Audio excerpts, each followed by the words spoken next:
जय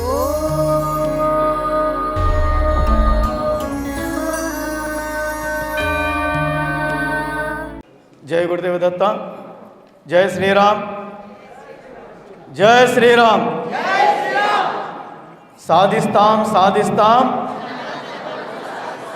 సనాతన బోర్డు సాధిస్తాం సాధిస్తాం సాధిస్తాం సాధిస్తాం సాధిస్తాం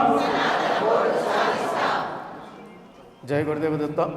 మన ఇది సనాతన బోర్డు సాధనకి ఇది రెండో సమావేశం। మొదటిది త్రిప్రాంతకంలో మా భైరవేశ్వరానంద స్వామి మరియు బనారస్ స్వామి వారి ఆధ్వర్యంలో ఎంత వైభవపేతంగా అకుంఠిత దీక్షతో హిందూ సంఘాల నాయకుల సమక్షంలో 100 మంది సాధు సంతుల యొక్క సమక్షంలో ఓ తీర్మానం చేయడం జరిగింది। మనకి సనాతన బోర్డు ఆవశ్యకత ఎంతైనా ఉందా లేదా? గట్టిగా నాలే। సనాతన బోర్డు అంటే ఏమిటి? సనాతన బోర్డు కిందికి వచ్చే అంశాలు ఏంటివి? వీటి గురించి స్వామీజీలు కూలంకుషంగా మీకు చెప్పడం జరుగుతుంది। మనం గోమాతను రక్షించాలన్నా,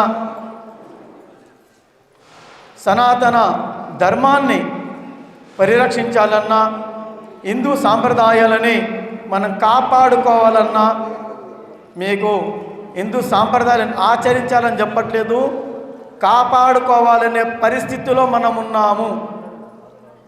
మనం గణపతి నవరాత్రులు చేసుకోవాలంటే మైకుకి మంటపానికి సర్టిఫికెట్ తెచ్చుకోవాలి, నో ఆబ్జెక్షన్ సర్టిఫికెట్। ఇప్పుడు 25వ తారీఖు ఒక మంచి ప్రోగ్రాం అవుతుంది, ప్రతి ఊరిలో చర్చిలలో అవుతుంది। దానికి ఎలాంటి పర్మిషను తీసుకున్నా తీసుకోకున్నా నడుస్తుంది। మనకి ఈ బోర్డు ఉండడం వల్ల మన దేవాలయాల భూములు రక్షింపబడతాయి।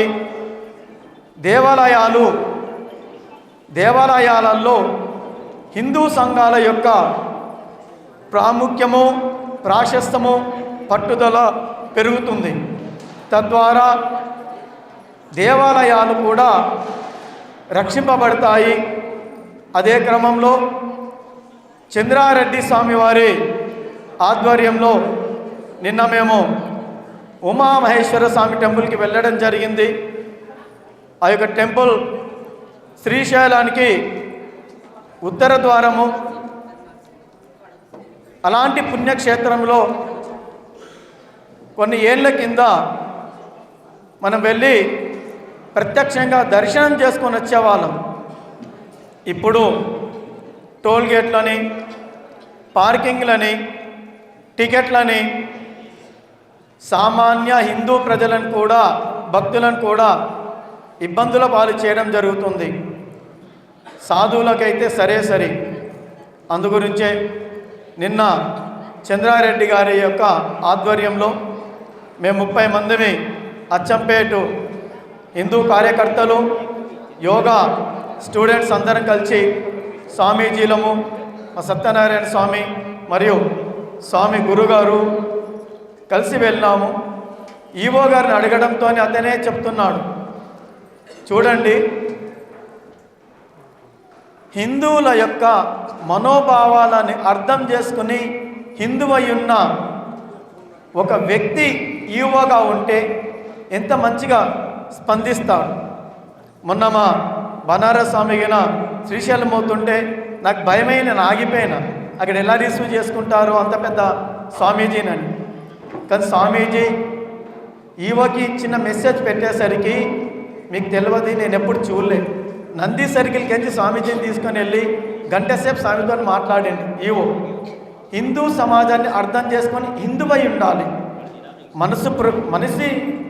మనసు హిందువై ఉండాలి, అప్పుడైతేనే వాళ్ళు మనకి సహకరిస్తారు, సాధువులని గౌరవిస్తారు।